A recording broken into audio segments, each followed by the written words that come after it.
Hello everyone and welcome to Meraki YouTube.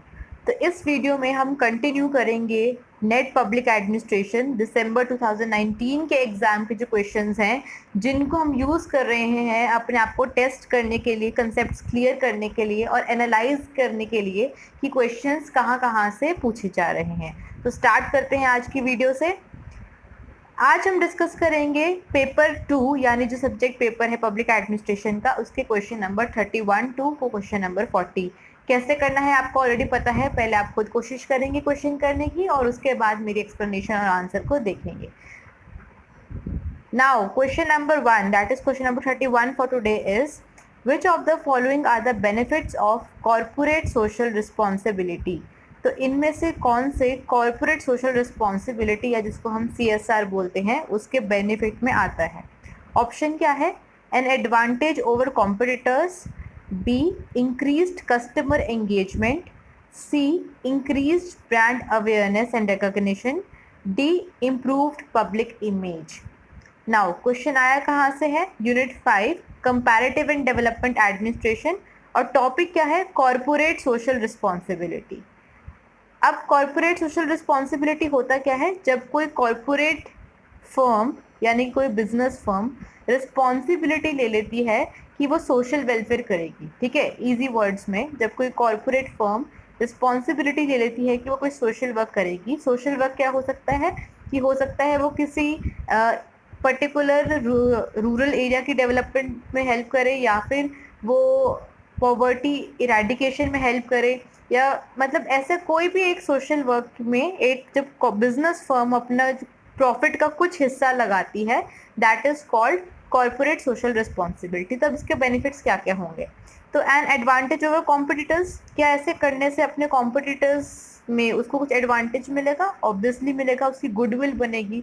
ठीक है, लोगों को पता लगेगा उसके बारे में। B increase customer engagement, customer engagement जो है वो इंक्रीज होगी, ऑब्वियसली होगी।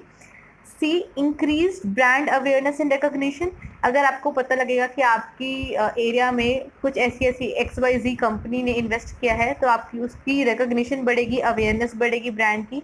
और पब्लिक इमेज भी तो इम्प्रूव होगी ही कि ये जो है ये खाली प्रॉफिट सीख नहीं कर रही है फर्म, ये कुछ सोशल वर्क भी कर रही है। तो सारे के सारे ऑप्शन जो है इसमें करेक्ट हैं। आपका आंसर हो गया ऑप्शन 4। ठीक है जी। अब कॉर्पोरेट सोशल रिस्पॉन्सिबिलिटी जो है वो हमारा आता है कंपनीज एक्ट 2013। कंपनीज एक्ट 2013, इसका क्लॉज नंबर 135, क्लॉज 135 इसके अंदर आता है हमारा कॉर्पोरेट सोशल रिस्पॉन्सिबिलिटी। और इंडिया फर्स्ट कंट्री है, पहली कंट्री है जिसने मैंडेटरी किया है, कंपल्सरी किया है कंपनीज को कि वो कॉर्पोरेट सोशल रिस्पॉन्सिबिलिटी को एक्सेप्ट करें। तो फर्स्ट कंट्री जिसने कंपल्सरी किया CSR को अपनाने के लिए, दैट इज़ इंडिया। इसके साथ साथ इसमें जो कंपनीज हैं वो क्या क्या एक्टिविटीज़ अडॉप्ट कर सकती हैं, वो कहाँ दिया हुआ है? इसी एक्ट के शेड्यूल नंबर 7 के अंदर, शेड्यूल 7 ऑफ कंपनीज एक्ट 2013। और जो इसमें कहा गया है कि जो ये कंपनीज हैं अपने पिछले 3 साल जो फाइनेंशियल ईयर है उसका जितना एवरेज प्रॉफिट है उसका 2% लगाएगी CSR के अंदर। ठीक है, तो जब भी हम बात कर रहे हैं उसके 3 साल, उससे पिछले जो 3 साल हैं फाइनेंशियल ईयर, उसका जितना भी प्रॉफिट हुआ है उसकी हम एवरेज निकालेंगे और उस प्रॉफिट का एवरेज प्रॉफिट का 2% कंपनी अब कॉर्पोरेट सोशल रिस्पॉन्सिबिलिटी में लगाएगी। ठीक है जी। Next question is which of the following is not an objective of disinvestment. Disinvestment का इनमें से कौन सा ऑब्जेक्टिव नहीं है? 1 revenue collection, 2 enhancing efficiency, 3 direct public participation and 4 is corporate objectives. आप पहले ट्राई कर सकते हैं ना। इस क्वेश्चन को करने के लिए पता होना चाहिए डिसइन्वेस्टमेंट क्या है। तो डिसइन्वेस्टमेंट क्या होती है? सेलिंग ऑफ असेट्स, तो जब एक गवर्नमेंट जो है वो अपने असेट्स बेच देती है, उन्हें लिक्विफाई करती है, तो उसे बोलते हैं हम डिसइन्वेस्टमेंट। क्यों किया जाता है? बेसिक रीजन क्या होता है कि जब कोई फाइनेंशियल बर्डन होता है तो उसको रिड्यूस करने के लिए जो गवर्नमेंट है वो डिसइन्वेस्टमेंट करती है। तब अब हम ऑप्शंस को देखते हैं। रिवेन्यू कलेक्शन ऑप्शन होगा, यस होगा, क्योंकि डिसइन्वेस्ट करने से उसको कुछ ना कुछ रेवेन्यू होगा जो उसका फाइनेंशियल बर्डन कम करने में हेल्प करेगा। एनहांसिंग एफिशिएंसी, इसमें भी होगा। क्यों? क्योंकि अगर कोई एक पब्लिक एंटरप्राइज है जो अच्छे से काम नहीं कर रहा है, तो डिसइन्वेस्ट कर कर उसको जब हम प्राइवेट कुछ लोगों के हाथों में देते हैं, या प्राइवेट सेक्टर का जब हम जो शेयर है, जो परसेंटेज है वो इंक्रीज करते हैं, तो अपने आप ही उसमें एफिशिएंसी इंक्रीज हो जाती है। तो ये भी एक हमारा रीजन हो सकता है। डायरेक्ट पब्लिक पार्टिसिपेशन, यस, क्योंकि गवर्नमेंट अपना शेयर कम कर रही है और प्राइवेट जो सेक्टर है, जो प्राइवेट सेक्टर है उसका शेयर बढ़ा रही है, तो लोगों के पास एक चॉइस होती है कि वो इस कंपनी की शेयर्स खरीद सकें, तो उसमें पार्टिसिपेट कर सकें। अगर हम शेयर्स खरीदेंगे तो उसकी मैनेजमेंट में कुछ हिस्सा हमारा हो जाएगा। Fourth, corporate objective. Corporate objective का मतलब क्या है? प्रॉफिट। जहाँ कॉर्पोरेट आ गया तो मतलब क्या है? प्रॉफिट कमाना। तो प्रॉफिट कमाना जो है वो हमारा कोई प्राइमरी ऑब्जेक्टिव नहीं होता है डिसइन्वेस्टमेंट के अंदर। तो इन जो 4 ऑप्शंस हैं उसमें से एक जो ऑब्जेक्टिव है जो सूट नहीं कर रहा है डिसइन्वेस्टमेंट में, that is option number 4। Question कहाँ से आया है? Unit 6, economic and financial administration, and topic is disinvestment policies. Option 4 is correct. Now next question is question number 33।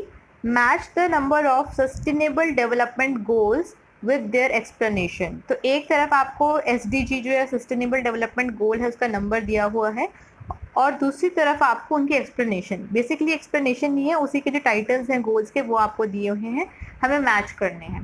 पहले भी आई थिंक इससे पहले वाली वीडियो में या लास्ट वीडियो में भी क्वेश्चन आया था, तो मैंने बताया था कि डायरेक्टली क्वेश्चन आते हैं।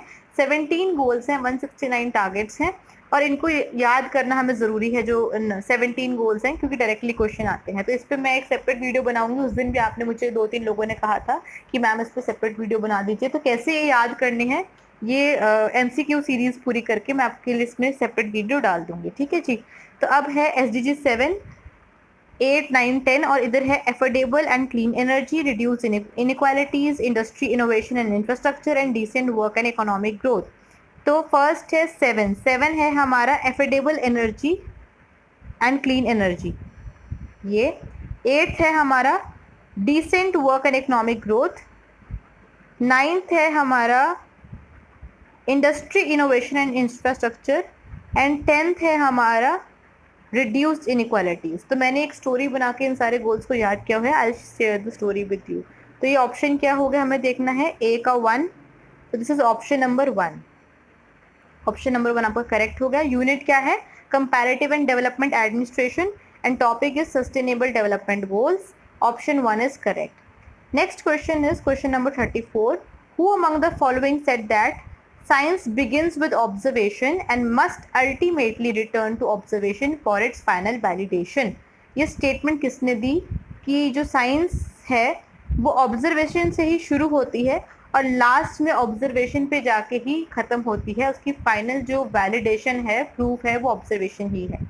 Options are Robert K Merton, Nels Anderson, William J Goode, and Paul K heart.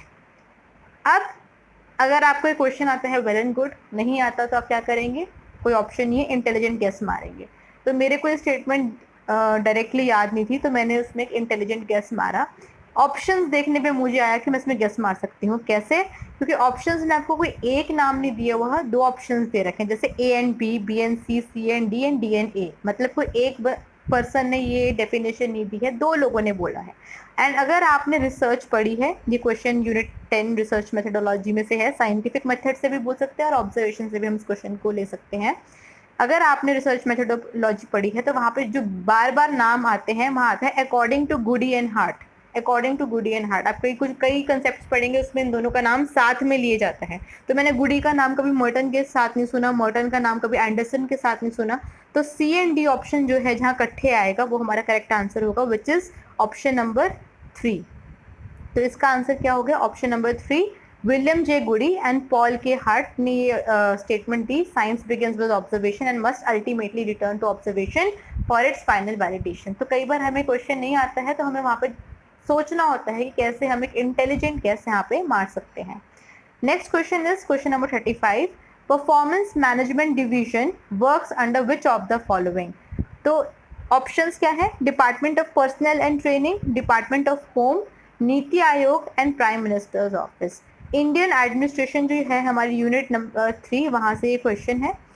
तो आंसर है इसका option number 4, prime minister's office.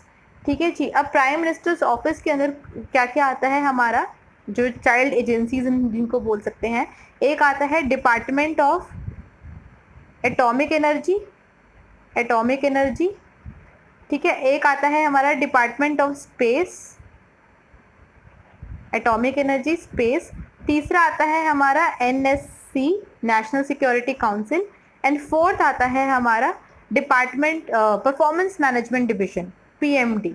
तो ये 4 चाइल्ड एजेंसीज हैं प्राइम मिनिस्टर्स ऑफिस की। क्वेश्चन था इंडियन एडमिनिस्ट्रेशन, टॉपिक पीएमओ से, और आंसर हो गया हमारा इसका option number 4। Next is what are the challenges to bridging the digital divide in India. तो डिजिटल जो डिवाइड है, मतलब कहीं पे डिजिटल फैसिलिटीज़ बहुत ज़्यादा हैं और कहीं पर बिल्कुल भी नहीं है। तो ये जो गैप है, ठीक है, इसके चैलेंजेस क्या हैं। A infrastructure, B literacy and skill, C economic condition, D language. अब सुनने में लगता है कि ऐसे डिजिटल डिवाइड हमसे जनरल क्वेश्चन पूछा हुआ है, पर ऐसा नहीं है। सिलेबस के हिसाब से है unit 9 governance and good governance, topic है इसमें ई रेडीनेस एंड डिजिटल डिवाइड, तो स्पेसिफिकली मेंशन्ड है आपके सिलेबस के अंदर। अब इंफ्रास्ट्रक्चर अगर नहीं होगा तो डिजिटल लिटरेसी कैसे होगी, कैसे हम डिजिटलाइजेशन को प्रमोट करेंगे, तो ये है एक रुकावट है, चैलेंज है। लिटरेसी एंड स्किल भी एक है, अगर आपको यूज़ करना ही नहीं आता है कंप्यूटर लैपटॉप पर कैसे करेंगे। इकोनॉमिक कंडीशन भी एक जो है वो है हमारा चैलेंज है, क्योंकि अगर कोई एफर्ट ही नहीं कर सकता तो वो कैसे डिजिटलाइजेशन की तरफ करेगा। अगर मोबाइल फ़ोन तो कर सकते हैं कि चलो, अगर मोबाइल फ़ोन नहीं कर सकता, चलो मान लिया, या फिर लैपटॉप नहीं कर सकता, वो कर लिया, तो इंटरनेट कनेक्शन नहीं कर सकता, तो एक इकोनॉमिक कंडीशन जो है वो भी चैलेंज है। And D is language. Language भी है, क्योंकि ज़रूरी नहीं है कि जो डिजिटल मोड हम यूज़ कर रहे हो उसमें सारी लैंग्वेजेस की फैसिलिटी हो, ठीक है, हो सकता है कन्नड़ा ना हो या कोई और जो लोकल लैंग्वेज है वो ना हो। तो this is also a challenge जो कि डिजिटल डिवाइड को ब्रिज करने में हमें आता है। तो ऑप्शंस क्या है, ANC, ABC, BCD and 4th ABCD। तो आंसर क्या हो गया, 4 ABCD। तो जो ऐसे क्वेश्चंस होते हैं जिसमें प्रॉब्लम्स की बात हो रही है या यूजेस की बात हो रही है, इन 90% of the cases all he हमारा आंसर होता है, सब नहीं पर मैक्सिमम नंबर ऑफ केसेस। तो इन केस अगर आप श्योर नहीं हो तो आप गैस ही अगर आपको मारना है, तो ऐसे क्वेश्चंस के अंदर आप जो सारे ऑप्शंस हो ABCD उसको आप टिक कर सकते हैं, सिलेक्ट कर सकते हैं। Next is which one of the following is the lowest rank in French ministerial hierarchy. तो जो फ्रेंच में जो मिनिस्ट्रियल हायरार्की है उसमें सबसे छोटी रैंक कौन सी है। क्वेश्चन कहाँ से है हमारा, topic unit 5 comparative and development administration, topic is administrative system of France. France की लोकल गवर्नमेंट से भी बहुत क्वेश्चंस आते हैं और इस बार ये जो है इन्होंने गवर्नमेंट ऑफ फ्रांस से क्वेश्चंस डाले हैं। 1 prime minister, 2 ministers, 3 secretaries of state and 4th is ministers of state. तो इसका आंसर है ऑप्शन नंबर 3, हाँ option number 3 secretaries of state. तो वहाँ की अगर हम हायरार्की की बात करें, सबसे ऊपर होते हैं प्राइम मिनिस्टर, मिनिस्टर्स के अंदर, उसके बाद आते हैं हमारे मिनिस्टर्स ऑफ स्टेट, उसके बाद आते हैं हमारे मिनिस्टर्स, और उसके बाद आते हैं सेक्रेटरीज ऑफ स्टेट। ये भी वहाँ के मिनिस्टर्स ही हैं, बस उनका नाम सेक्रेटरीज ऑफ स्टेट है, ठीक है। तो ये हो गई हमारी हायरार्की। तो आंसर क्या हो गया आपका, option number 3। Next question is who defined authority as the right to give orders and power to exact obedience. तो किसने अथॉरिटी का को डिफाइन ऐसे किया कि ऑर्डर देने की राइट, ऑर्डर देने का राइट, और ओबीडियंस उसको मनवाने का पावर, उसको मनवाने की पावर। तो ऑप्शन है Max Weber, Henri Fayol, Chester Barnard and 4th is Mooney and Reiley. तो इसका आंसर है ऑप्शन नंबर 2 हेनरी फेयल। और एक क्वेश्चन कहाँ से आया है, unit 2 administrative thought, topic is obviously Henry Fayol. तो जब आप अथॉरिटी देखते हैं तो आपको एकदम से अथॉरिटी देखकर मैक्स वेबर स्ट्राइक कर सकता है, तो ऐसा नहीं होना चाहिए। जो हेनरी फेयल ने 14 प्रिंसिपल्स दिए हैं उसमें एक अथॉरिटी का प्रिंसिपल भी है और उसके अंदर वो डिफाइन करते हैं अथॉरिटी को इस स्टेटमेंट से। ठीक है, तो आपका आंसर क्या हो गया? Option number 2 Henry Fayol. 39th question क्या है? Which one of the following is not checked for undertaking careful scrutiny and और एडिटिंग ऑफ इंटरव्यू और ऑब्जर्वेशन शेड्यूल्स। क्वेश्चन को ध्यान से समझेंगे। क्या कह रहा है कि जब हम कोई इंटरव्यू या ऑब्जर्वेशन शेड्यूल है उसकी स्क्रूटिनी या एडिटिंग कर रहे हैं, स्क्रूटिनी मतलब चेक करना, उसको एडिटिंग करना या उसको चेक कर रहे हैं, तो इनमें से जो ऑप्शंस दे रखे हैं उसमें से किसको हम चेक नहीं करते, किसको हम फॉलो नहीं करते, मतलब उस टाइम पे क्या, जब एडिटिंग हो रही है या स्क्रूटिनी हो रही है, इन चारों ऑप्शन में से किसको कंसीडर नहीं किया जाता। Now number 1 option is comprehensibility, second legibility, third confidentiality and fourth is inconsistencies। comprehensibility क्या होता है कि comprehensible होना, easily समझ आ जाए। legibility होता है clear हो, पढ़ा जाए easily, clarity हो उसके अंदर। confidentiality होता है कि अगर कोई ऐसी चीज़ है जो सीक्रेट रखनी है, जो भी जिसको हमने इंटरव्यू किया है उसकी प्राइवेसी है, उस प्राइवेसी को मेंटेन करके रखना। एंड फोर्थ इज इनकन्सिस्टेंसीज की कुछ भी दो फैक्ट्स कॉन्ट्राडिक्ट नहीं होने चाहिए आपस में। अगर एक स्टेटमेंट में वो कुछ कह रहा है और नीचे वही क्वेश्चन किसी और फॉर्म में पूछा है तो दोनों के आंसर्स कॉन्ट्राडिक्ट ना हो, अपोजिट ना हो। ठीक है, तो इसका आंसर क्या है? आंसर है ऑप्शन नंबर 3 कॉन्फिडेंशियलिटी। ठीक है, यानी सीक्रेसी को मेंटेन करना। अब ऐसा आंसर क्यों है इसको समझेंगे। हम यहाँ पे बात कर रहे हैं किसकी? ऑब्जर्वेशन या इंटरव्यू शेड्यूल को एडिट करने की। तो जब हम उसकी चेकिंग कर रहे हैं तो हमें उसकी सीक्रेसी से कोई मतलब नहीं रखना। हम क्या देख रहे हैं कि जितने भी फैक्ट्स हैं वो समझ आ रहे हैं, जो इन्फॉर्मेशन है वो समझ आ रही है, क्लियर है, और कोई उसमें इनकन्सिस्टेंसी तो नहीं है, ऐसा तो नहीं कि इन्फॉर्मेशन ऊपर कुछ और दे रखी है और नीचे कुछ और दे रखी है। तो इन चीज़ों का हम ध्यान रखेंगे एडिटिंग के टाइम। सिक्रेसी का ध्यान हम कब रखते हैं? प्राइवेसी का ध्यान जब हम इन्फॉर्मेशन कलेक्ट कर रहे हैं, राइट। तो इसका आंसर ऑप्शन का हो गया ऑप्शन नंबर 3। तो क्वेश्चन कहाँ से था? Obviously unit number 10 research methodology, and topic is methods of data collection, या फिर रिसर्च एथिक्स में जब हमारा कॉन्फिडेंशियलिटी भी आता है, पता नहीं बोला क्यों नहीं चाह रहा, ठीक है, तो उसमें से भी ये क्वेश्चन हो सकता है। नाउ आज का last question. Now before discussing this question, अगर आप अभी वीडियो देख रहे हैं, यहाँ तक पहुँच गए हैं, तो प्लीज़ इस वीडियो को लाइक कर देना। कुछ तो इस वीडियो में अच्छा होगा जो आप, है ना, यहाँ तक इतनी लंबी आपने वीडियो देख ली है, तो please give it a like, share कर देना और चैनल को सब्सक्राइब भी कर देना। मैं इसलिए बोल रही हूँ क्योंकि लास्ट में यूजुअली बोलती हूँ तो शायद लोग देखते ही नहीं है, क्वेश्चंस देखते हैं और काम खत्म। तो ठीक है, लाइक कर दो तो उससे मुझे मोटिवेशन मिलती है। वन मोर थिंग, मुझे 2-3 लोगों ने पूछा कि पता नहीं लगता है कि वीडियो आ गई है। दैट इज़ बिकॉज कि आपने जो बेल आइकन है उसको क्लिक नहीं किया है। तो अगर आपने बेल आइकन नहीं क्लिक किया, सब्सक्राइब कर दिया, तो उसको कुछ फ़ायदा नहीं है, आपको कई बार नोटिफिकेशन नहीं मिलेगी। तो प्लीज़ मेक श्योर कि अगर आपने सब्सक्राइब किया है तो आप बेल आइकन भी दबा दें। बस इतना ही बोलना था। अब क्वेश्चन डिस्कस कर लेते हैं। क्वेश्चन नंबर 40 है, who defined public administration as follows. Public administration is administration related to the operations whether central और लोकल। तो पब्लिक एडमिनिस्ट्रेशन क्या है? एडमिनिस्ट्रेशन है जो कि डील करती है ऑपरेशंस से, फिर वो ऑपरेशंस चाहे सेंट्रल हो या फिर वो ऑपरेशंस चाहे लोकल हो। तो definition of public administration directly पूछी हुई है, बहुत सारी डेफिनेशन आपको बुक्स में मिल जाएंगी। तो फैक्चुअल क्वेश्चन आप इसको कह सकते हैं एक तरीके से। क्वेश्चन कहाँ से है? Unit 1 introduction to public administration, topic है पब्लिक एडमिनिस्ट्रेशन का मीनिंग। ठीक है, तो ऑप्शंस क्या है? M.E. Dimock, H. Walker, P. McQueen and J.M. Pfiffner. तो इसका आंसर है ऑप्शन नंबर 3 P. मैकक्वीन। ठीक है, अब एक मुझे पहले क्वेरी आई थी कि इतनी सारी डेफिनेशंस हैं, हम इनको याद कैसे करें। देखिए, थोड़ी बहुत डेफिनेशंस आप याद कर सकते हैं, पर अगर किसी कंसेप्ट की, सपोज एडमिनिस्ट्रेशन या पब्लिक एडमिनिस्ट्रेशन की 20-20 डेफिनेशंस भी हैं, तो उसके लिए क्या ट्रिक होता है कि आप कुछ की वर्ड्स को फनी तरीके से रिलेट कर दें। अब फॉर एग्जाम्पल मैं इसकी बात करूँ तो यहाँ पे मैं कैसे करूँगी? सेंट्रल और लोकल है इसमें, सेंट्रल और लोकल, ठीक है।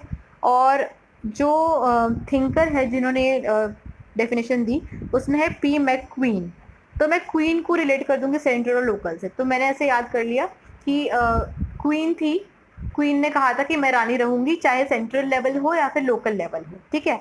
अब आपने ऐसे करने से क्या होगा, अगर आपको डेफिनेशन आ गई और क्वीन आ गया तो आप समझ जाएंगे कि इसका आंसर ये है। तो ये एक छोटी सी टिप थी कि आप ऐसे डेफिनेशंस को याद कर सकते हैं। तो ये हुए हमारे आज के 10 क्वेश्चंस। मुझे आप बताइएगा कि आपको आपके मार्क्स कितने बने, कितने आपको क्वेश्चंस आते थे, और आपको एक्सप्लेनेशन समझ आई या नहीं आई, और आपको ये जो सीरीज है एमसीक्यू की, ये आपको बेनिफिशियल लग रही है कि नहीं, प्लीज मुझे फीडबैक दीजिएगा। और अब हम करते हैं इसका आज के 10 क्वेश्चन का एनालिसिस। तो आज के 10 क्वेश्चंस जो हमने किए हैं उसमें से introduction to public administration unit 1 से 1 क्वेश्चन, एडमिनिस्ट्रेटिव थॉट से 1 क्वेश्चन, इंडियन एडमिनिस्ट्रेशन से 1 क्वेश्चन, उसके बाद 3 क्वेश्चंस आए हमारे कंपैरेटिव एंड डेवलपमेंट एडमिनिस्ट्रेशन से, इकोनॉमिक एंड फाइनेंशियल एडमिनिस्ट्रेशन से 1 क्वेश्चन, और गवर्नेंस एंड गुड गवर्नेंस से 1 क्वेश्चन, और रिसर्च मेथोडोलॉजी से 2 क्वेश्चन। तो इन सबको कुल मिला के हमारे हो गए आज के 10 क्वेश्चन। तो हम देख सकते हैं कि अभी तक स्टेट एंड लोकल एडमिनिस्ट्रेशन के क्वेश्चंस थे, इससे पहले ये जो 3 वीडियोस हैं वो इस बार नहीं आया है। कंपैरेटिव एंड डेवलपमेंट के काफ़ी क्वेश्चंस बढ़ गए हैं। सोशल वेलफेयर एडमिनिस्ट्रेशन का अभी तक हमने कोई क्वेश्चन अभी तक आया नहीं है, जितनी 40 क्वेश्चन हमने कर लिए मे भी आगे आए। तो ये था आज का analysis. That's it for today. I hope आपको वीडियो अच्छी लगी होगी, और कल हम फिर से मिलेंगे नेक्स्ट 10 क्वेश्चंस के साथ। Till then stay tuned.